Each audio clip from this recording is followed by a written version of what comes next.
Thangal General Taramapal Subha Sadaptigi Manipuri General Amani Adubu Maribak Ningba Amasung Mazati Bunung Sizaba Ningthongamba Angamba Sige Pari Purigi Matangda Sayet Naba Ama Iroi Loinabagum Tauri Thangal General Gi Horak Pamgi Marida Manipur Gi Nongsup Zila Dalaiba Rongmai Haibachingmi Kangbuna Mahakpu Rongmai Jatne Hairi Manipur Gi Awang Thangba Saruk Talaiba Thangal Haibachingmi Kangbu Aduna General Asibu Makoigi Thangal Surung Haibakun Aduda Pokpani Thangal Jatne Hairi T.C. Hudson na iba Tamaitais Kauba Lariki Bharat ta Pongba Kunamgi Wahudokta Thangalbu Naga General Thangal Haine Iri Karamba Naga Kangbuno Haibaduti Pandre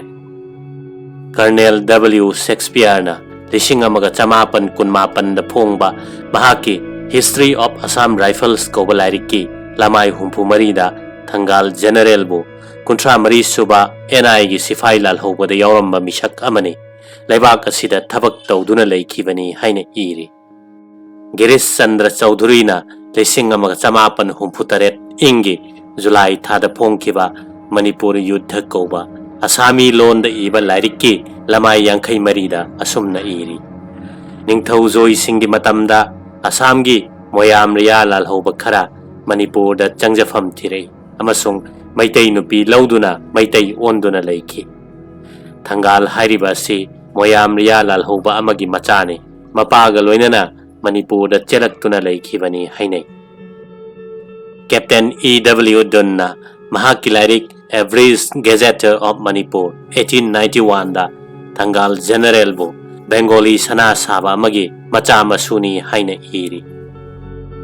Maharaj Kulachandra Amasung Javraj Tikendrajitki Mamaibe Masing Machan Masem Siza Singh Mazai Bungo Singh Mazaibe Masing Rani Singh Mari Mata Macha Manai Singh Amasung Praja Singh na Lishing Amaga Chanipan Maribudra Mathoi Inge Jungi Tang Kuntarukta Bharat ki Viceroy Amasung Governor General da Thakiba Darkhas Aduda Thangal General Bu Asami Sonari Amagi Machani Hairi Benudhar Sarmana Iba Mahaki Durvin Haiba Asami Lon da Phongba Lairiki Jobraj Tikendrajit Singh Senapati Haiba Pandup Aduda Brida Brahman Ras Mantri Thongan General Haine Iri Amasung Thangal General Bu Brahmani Hairi Manipur Gi Political Agent Toiramba Sir James Stona Mahaki My Experience in Manipur and Naga Hills 1976 Kaubalarikta Asumna Iri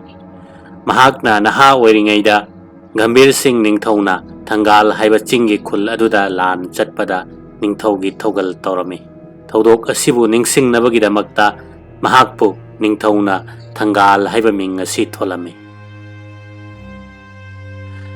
Hairiba Kudingmak Asina Chumba Tarabadi Thangal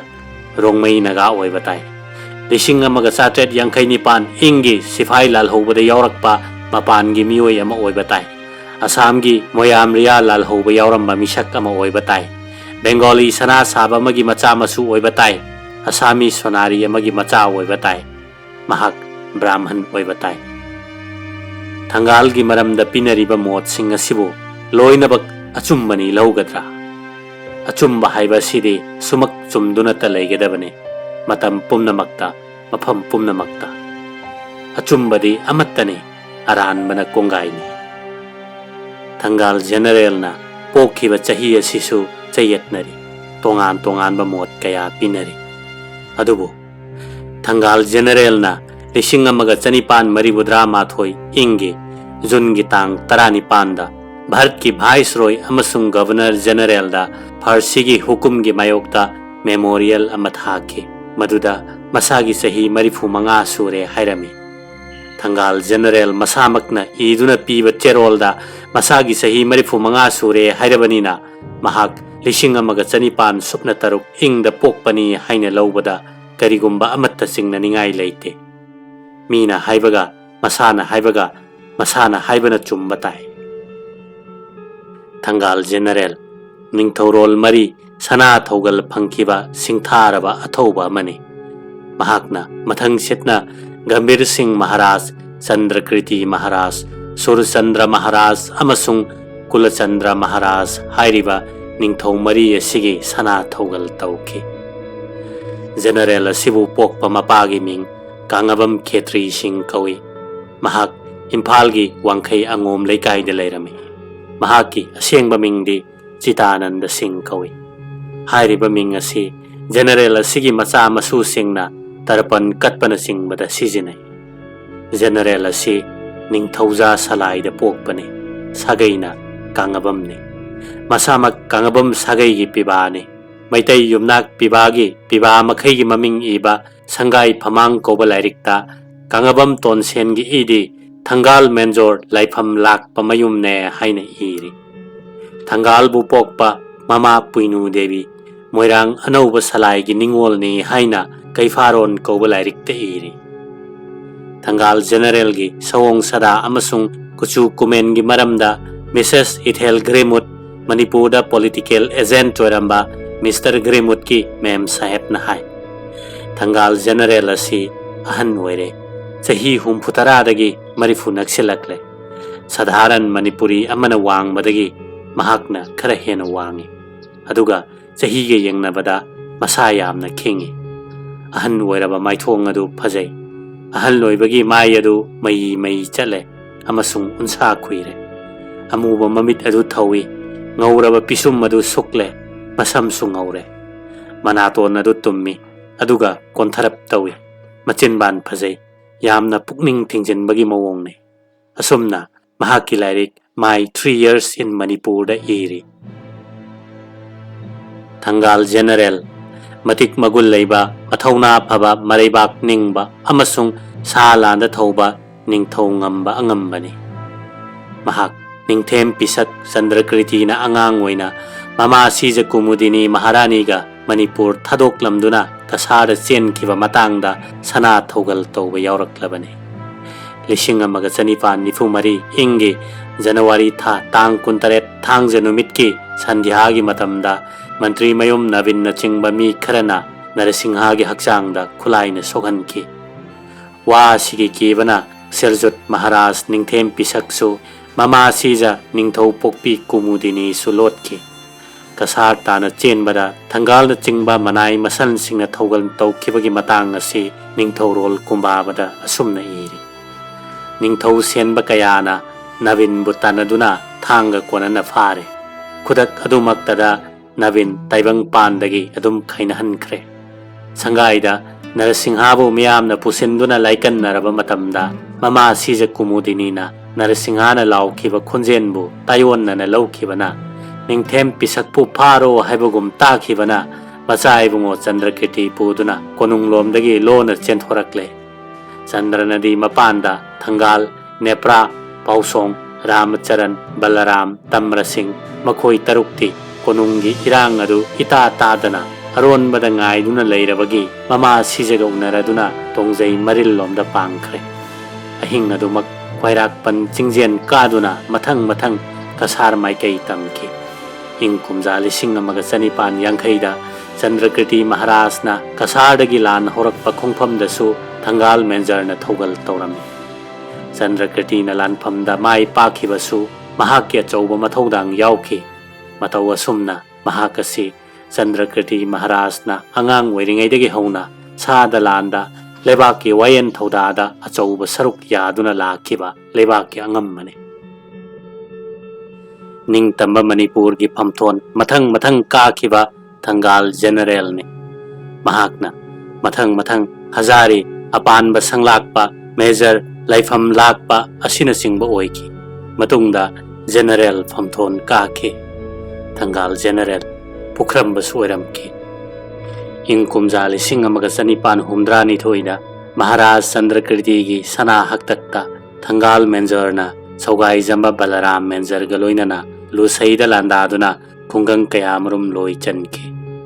Lusai lan ngambagi chipuda yungliba nung aduda General asigi maming Sri Kangabam Thangal Laifam Lak Patulina the Major haina iri. Thainadi ningthau amagi Major General oibasi yamna luna thoi pangna oiba phangde. ꯑꯗꯨꯕꯨ ꯊꯪꯒꯥꯜꯗꯤ ꯃꯅꯤꯄꯨꯔꯦꯁꯣꯔ ꯆꯟꯗ꯭ꯔꯀ꯭ꯔꯤꯇꯤ ꯃꯍꯥꯔꯥꯖ, ꯁꯨꯔꯆꯟꯗ꯭ꯔ ꯃꯍꯥꯔꯥꯖ ꯑꯃꯁꯨꯡ ꯀꯨꯂꯆꯟꯗ꯭ꯔ ꯃꯍꯥꯔꯥꯖ ꯅꯤꯡꯊꯧꯔꯦꯜ ꯑꯍꯨꯝꯒꯤ major general ꯑꯣꯏꯈꯤ꯫ Major ꯑꯁꯤꯒꯤ ꯁꯥꯖꯠꯇꯤ ꯂꯩꯕꯥꯛ ꯆꯥꯎꯈꯠꯅꯕ ꯌꯦꯛꯅ ꯇꯤꯡꯈꯪ ꯀꯣꯛꯅꯕ ꯍꯣꯠꯅꯕꯅ ꯃꯥꯒꯤ ꯃꯊꯧꯅꯤ꯫ ꯂꯦꯝꯅ ꯄꯣꯊꯥꯗꯨꯅ ꯍꯔꯥꯎ ꯀꯨꯝꯍꯩ ꯄꯥꯝꯗꯨꯅ ꯃꯇꯝ ꯂꯦꯟꯗꯦ꯫ ꯂꯥꯟꯒꯤ ꯄꯣꯃꯤꯠ ꯂꯩꯆꯤꯟꯂꯣꯟ ꯁꯣꯔꯒꯤ ꯁꯥꯖꯦꯟ ꯌꯥꯝꯅ ꯈꯪꯉꯤ꯫ ꯃꯅꯤꯡꯊꯧꯕꯨ ꯂꯥꯏꯒꯨꯝꯅ ꯅꯤꯡꯉꯤ꯫ ꯃꯇꯝ ꯈꯨꯗꯤꯡ ꯑꯐ ꯐꯠꯇ ꯅꯤꯡꯊꯧꯗ ꯍꯪꯒꯠꯂꯤ꯫ ꯐꯠꯇꯕ ꯑꯔꯥꯟꯕ ꯇꯨꯡꯗ ꯀꯥꯏꯔꯛꯀꯗꯕ ꯃꯤꯕꯨ ꯋꯥꯔꯩ꯫ ꯃꯔꯤꯜ ꯐꯕ ꯊꯧꯅꯥ ꯐꯕ ꯃꯤꯕꯨ ꯂꯩꯕꯥꯛ ꯅꯤꯡꯊꯧꯒꯤ ꯊꯕꯛꯇ ꯁꯤꯖꯤꯟꯅꯅꯕ ꯃꯇꯤꯛ ꯆꯥꯕ ꯃꯅꯥ ꯃꯊꯨꯝ ꯄꯤꯅꯕ ꯍꯣꯠꯅꯩ꯫ ꯔꯥꯖꯅꯤꯇꯤꯒꯤ ꯃꯔꯝꯗꯁꯨ ꯊꯪꯒꯥꯜꯒꯤ ꯔꯥꯖꯅꯤꯇꯤ ꯍꯥꯏꯅ ꯃꯤ ꯑꯌꯥꯝꯕꯅ ꯁꯣꯟꯅꯔꯤ꯫ ꯃꯅꯨꯡ ꯈꯪꯖꯤꯟꯗꯕ ꯃꯤꯅ ꯂꯩꯕꯥꯛꯀꯤ ꯉꯥꯛ ꯁꯦꯟꯕꯗ ꯆꯪꯗꯕ ꯌꯥꯗꯕ ꯃꯆꯥꯛ ꯊꯕꯛ ꯃꯇꯧꯗ ꯃꯤ ꯐꯠꯇꯦ ꯍꯥꯏꯅꯕꯁꯨ ꯌꯥꯎꯏ꯫ ꯑꯁꯤꯡꯕ ꯃꯤꯅꯗꯤ ꯃꯥꯕꯨ ꯌꯥꯝꯅ ꯊꯥꯒꯠꯅꯈꯤ꯫ ꯏꯪ ꯁꯣꯛ 1964ꯒꯤ ꯑꯣꯛꯇꯣꯕꯔ ꯊꯥꯗ ꯅꯥꯒꯥ ꯍꯤꯜꯁꯀꯤ ꯕ꯭ꯔꯤꯇꯤꯁ ꯄꯣꯂꯤꯇꯤꯀꯦꯜ ꯑꯣꯐꯤꯁꯔ ꯃꯤꯁꯇꯔ ꯗꯃꯥꯎꯟꯠꯄꯨ ꯉꯥꯃꯩꯁꯤꯡꯅ ꯈꯣꯅꯣꯃꯥꯗ ꯍꯥꯠꯂꯒ ꯀꯣꯍꯤꯃꯥꯗ ꯂꯩꯕ ꯑꯣꯐꯤꯁꯥꯔꯁꯤꯡ ꯑꯃꯁꯨꯡ ꯃꯈꯣꯏꯒꯤ ꯅꯨꯄꯤ ꯑꯉꯥꯡꯁꯤꯡ ꯀꯣꯏꯁꯤꯟꯗꯨꯅ ꯊꯝꯈ꯭ꯔꯕ ꯃꯇꯥꯡꯗ ꯃꯅꯤꯄꯨꯔꯒꯤ ꯃꯇꯝꯗꯨꯒꯤ ꯄꯣꯂꯤꯇꯤꯀꯦꯜ ꯑꯦꯖꯦꯟꯠ ꯁꯥꯔ ꯖꯣꯟꯁꯇꯣꯟ ꯁꯥꯍꯦꯕꯅ ꯆꯟꯗ꯭ꯔꯀ꯭ꯔꯤꯇꯤ ꯃꯍꯥꯔꯥꯖꯇ ꯇꯦꯡꯕꯥꯡꯕꯤꯌꯨ ꯍꯥꯏꯖꯔꯕꯗ ꯃꯍꯥꯔꯥꯖꯅ ꯃꯖꯥꯏꯕꯨꯡꯉꯣ ꯁꯨꯔꯆꯟꯗ꯭ꯔ, ꯇꯤꯀꯦꯟꯗ꯭ꯔꯖꯤꯠ ꯑꯃꯁꯨꯡ ꯊꯪꯒꯥꯜ ꯖꯦꯅꯔꯦꯜ ꯃꯩꯇꯩ ꯂꯥꯟꯃꯤ 2,000ꯒ ꯂꯣꯏꯅꯅ ꯊꯥꯗꯨꯅ ꯀꯣꯍꯤꯃꯥꯗ ꯑꯋꯥꯕ ꯇꯥꯗꯨꯅ ꯂꯩꯔꯝꯕ ꯕ꯭ꯔꯤꯇꯤꯁ ꯑꯣꯐꯤꯁꯥꯔꯁꯤꯡ ꯑꯃꯁꯨꯡ ꯃꯈꯣꯏꯒꯤ ꯅꯨꯄꯤ ꯑꯉꯥꯡꯁꯤꯡꯒꯤ ꯃꯊ꯭ꯋꯥꯏ ꯀꯟꯕꯤꯈꯤ꯫ ꯀꯣꯍꯤꯃꯥꯗ ꯂꯩꯕ ꯆꯤꯡꯃꯤ ꯃꯁꯦꯜ ꯃꯍꯩ ꯃꯤꯆꯪ ꯅꯥꯏꯅꯗꯨꯅ ꯁꯥꯊꯤꯅ ꯈꯠꯅꯔꯛꯄ ꯈꯥꯝꯕ ꯉꯝꯗ꯭ꯔꯕ ꯃꯇꯝꯗ ꯃꯍꯥꯔꯥꯖꯅ ꯊꯪꯒꯥꯜ ꯃꯦꯖꯔꯕꯨ ꯊꯥꯗꯨꯅ ꯇꯥꯏꯁꯤꯟꯍꯟꯈꯤ꯫ ꯇꯥꯏꯁꯤꯟꯍꯟꯕꯒꯤ ꯃꯑꯣꯡꯗꯤ ꯊꯪꯒꯥꯜꯅ ꯈꯥꯝꯕ ꯌꯥꯗ꯭ꯔꯕꯗꯤ ꯃꯤ ꯆꯥꯒꯅꯤ ꯍꯥꯏꯖꯤꯟꯗꯨꯅ ꯃꯤ ꯑꯁꯤꯕ ꯁꯦꯝꯍꯜꯂꯒ ꯊꯣꯡꯂꯒ ꯊꯪꯒꯥꯜ ꯃꯤ ꯆꯥꯏ ꯍꯥꯏꯗꯨꯅ ꯀꯤꯍꯜꯂꯒ ꯆꯤꯡꯃꯤꯁꯤꯡꯅ ꯉꯥꯎꯔꯛꯄ ꯑꯗꯨ ꯏꯔꯥꯏ ꯂꯥꯏꯅ ꯇꯥꯏꯁꯤꯟꯈꯤ꯫ ꯃꯇꯥꯡ ꯑꯁꯤ ꯂꯧꯈꯠꯇꯨꯅ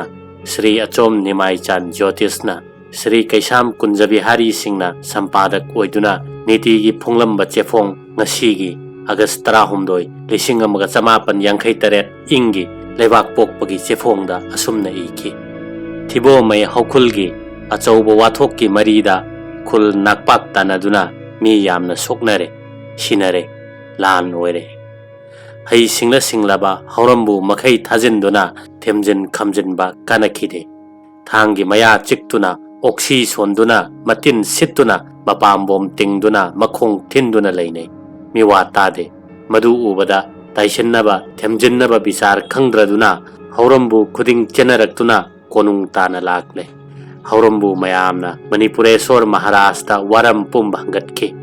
ꯃꯍꯥꯔꯥꯖꯀꯤ ꯁꯅꯥ ꯌꯥꯊꯪꯅ ꯊꯪꯒꯥꯜ ꯖꯦꯅꯔꯦꯜꯅ ꯊꯤꯕꯣꯃꯩ ꯆꯠꯄ ꯇꯥꯈꯤ꯫ ꯃꯆꯥ ꯃꯅꯥꯏ ꯑꯉꯝ ꯃꯊꯧ ꯈꯔꯒ ꯃꯤ 50 ꯂꯥꯛꯂꯦ꯫ ꯊꯤꯕꯣꯃꯩ ꯂꯝꯈꯩ ꯌꯧꯔꯛꯄꯗ ꯂꯣꯛ ꯃꯌꯥꯗ ꯃꯤ ꯑꯁꯤꯕ ꯈꯔ ꯇꯥꯕ ꯎꯈꯤ꯫ ꯃꯦꯟꯖꯔꯅ ꯗꯣꯂꯥꯏ ꯊꯥꯍꯜꯂꯒ ꯑꯁꯤꯕ ꯍꯥꯎꯒꯤ ꯃꯁꯥꯗ ꯑꯁꯣꯛꯄ ꯂꯩꯕꯁꯤꯡꯗꯨ ꯃꯨꯟꯅ ꯌꯦꯡꯉꯤ꯫ ꯗꯣꯂꯥꯏ ꯊꯛꯇ ꯈꯨꯕꯤ ꯆꯤꯛꯇꯨꯅ ꯋꯥꯈꯜ ꯇꯧꯏ꯫ ꯂꯣꯏꯅꯔꯤꯕ ꯑꯉꯝ ꯃꯊꯧꯗ ꯆꯦꯛꯁꯤꯜꯂꯨ, ꯁ꯭ꯔꯤ ꯒꯣꯕꯤꯟꯗ ꯀꯥꯎꯒꯅꯨ ꯇꯥꯛꯈꯤ꯫ ꯃꯥꯡꯖꯧꯅꯅ ꯆꯠꯈꯤꯕ ꯍꯧꯔꯝꯕꯨꯅ ꯈꯨꯜꯒꯤ ꯃꯤ ꯑꯄꯨꯝꯕ ꯇꯤꯜꯍꯟꯈꯤ꯫ ꯃꯦꯟꯖꯔ ꯌꯦꯡꯅꯤꯡꯕꯅ ꯅꯨꯄꯤ ꯑꯉꯥꯡ ꯑꯄꯨꯝꯕ ꯑꯃꯠꯇ ꯆꯤꯊꯗꯅ ꯂꯝꯄꯥꯛ ꯑꯃꯗ ꯃꯤꯌꯥꯝ ꯇꯤꯟꯈꯤ꯫ ꯃꯤꯌꯥꯝꯒꯤ ꯉꯥꯡꯅꯕ ꯂꯥꯎꯅꯕ ꯃꯈꯣꯜꯅ ꯃꯥꯏꯜ 4-5ꯒꯤ ꯂꯝ ꯐꯥꯎꯕ ꯄꯨꯝꯅꯤꯟ ꯅꯤꯟꯈꯤ꯫ ꯃꯦꯟꯖꯔꯅ ꯃꯈꯣꯟ ꯇꯥꯕꯗ ꯀꯔꯝ ꯇꯧꯁꯤꯒꯦ ꯆꯤꯟꯇꯥ ꯇꯧꯅ ꯇꯧꯅ ꯌꯧꯔꯛꯂꯦ꯫ ꯍꯦꯛ ꯊꯨꯡꯕꯒ ꯃꯦꯟꯖꯔꯅ ꯗꯣꯂꯥꯏꯗꯒꯤ ꯀꯨꯝꯊꯔꯛꯂꯦ꯫ "ꯏꯆꯥ ꯁꯥ, ꯑꯊꯧꯕ ꯏꯆꯤꯟ ꯏꯅꯥꯎ ꯁꯥ, ꯐꯝꯃꯨ, ꯇꯨꯃꯤꯟꯅ ꯉꯥꯏꯍꯥꯛ ꯂꯩꯁꯤ" ꯍꯥꯏꯔꯒ ꯃꯦꯟꯖꯔ ꯂꯤꯒꯤ ꯃꯣꯔꯥꯗ ꯐꯝꯊꯔꯦ꯫ ꯅꯤꯄꯥ 100-150ꯅ ꯃꯍꯩ ꯋꯥꯀꯠꯅꯕꯗ ꯃꯦꯟ ꯇꯥꯗ꯭ꯔꯦ꯫ ꯃꯈꯣꯏꯒꯤ ꯃꯀꯣꯛ ꯑꯣꯏꯕ ꯃꯤ 10-20 ꯂꯥꯛꯎ ꯍꯥꯏꯗꯨꯅ ꯀꯧꯁꯤꯜꯂꯦ꯫ "ꯏꯆꯥ ꯁꯥ, ꯑꯩ ꯅꯈꯣꯏꯒꯤ ꯅꯇꯧ ꯑꯁꯤꯒ ꯑꯩꯅ ꯋꯥꯅ ꯂꯥꯛꯄꯒ ꯍꯧꯖꯤꯛ ꯋꯥꯔꯣꯏꯕ ꯌꯥꯔꯣꯏꯗꯧꯔꯦ꯫ ꯑꯩ ꯆꯥꯛ ꯆꯥꯈꯤꯒꯦ" ꯁꯨꯝꯅ ꯍꯥꯏꯈꯤ꯫ ꯃꯤꯌꯥꯝ ꯉꯥꯏꯗꯨꯅ ꯂꯩꯈꯤ꯫ ꯃꯦꯟꯖꯔꯒꯤ ꯃꯅꯥꯏ ꯈꯔꯅ ꯍꯥꯏ, "ꯈꯨꯜꯒꯤ ꯃꯀꯣꯛ ꯑꯣꯏꯕ ꯑꯆꯥ ꯑꯊꯛ ꯂꯥꯡꯕ ꯀꯥꯡꯕꯨ ꯁꯥ, ꯑꯉꯝꯕꯗꯤ ꯅꯈꯣꯏꯒꯤ ꯉꯥ ꯑꯗꯨ ꯆꯥꯔꯣꯏ, ꯃꯤꯁꯥ ꯆꯥꯒꯅꯤ ꯍꯥꯏꯔꯤ꯫ ꯊꯨꯅ ꯄꯤꯔꯛꯎ." ꯇꯥꯕꯗ ꯉꯛꯂꯦ꯫ ꯊꯨꯅ ꯂꯣꯛꯇꯒꯤ ꯃꯤ ꯑꯁꯤꯕ ꯄꯨꯔꯛꯂꯦ꯫ ꯊꯣꯡꯕ ꯌꯥꯅꯕ ꯁꯦꯝꯍꯜꯂꯦ꯫ ꯃꯦꯟꯖꯔꯒꯤ ꯃꯅꯥꯏꯅ ꯉꯀ꯭ꯔꯥ ꯄꯨꯔꯛꯄ ꯑꯗꯨ ꯎꯄꯨꯗ ꯍꯥꯞꯈ꯭ꯔꯦ꯫ ꯉꯀ꯭ꯔꯥ ꯃꯇꯨꯝ ꯆꯥꯎꯅ ꯂꯦꯟꯗꯨꯅ ꯊꯣꯡꯈ꯭ꯔꯦ꯫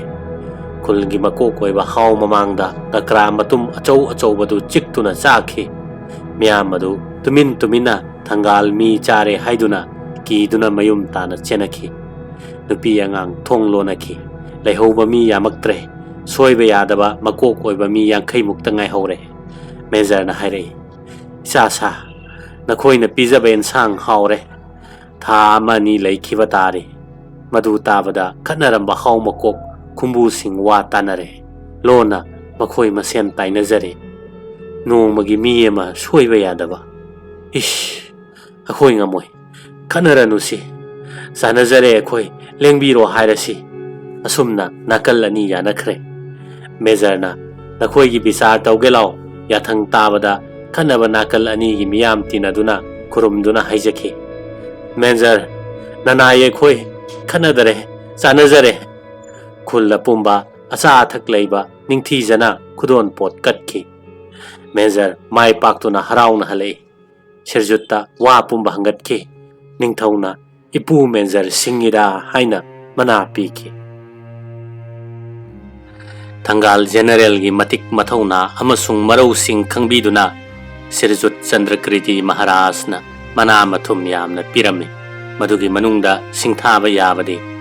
ing kumjali sing amaga chanipan marifu mera thagi tarani panba yumsakai sanumita Sirjut Chandrakriti Maharajna Thangalda khubom yai khudang yai khongrai mathak makha amasung tangbal loi piki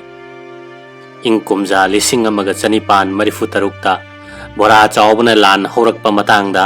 Thangal General na bora chaubu bulan da maithiba piki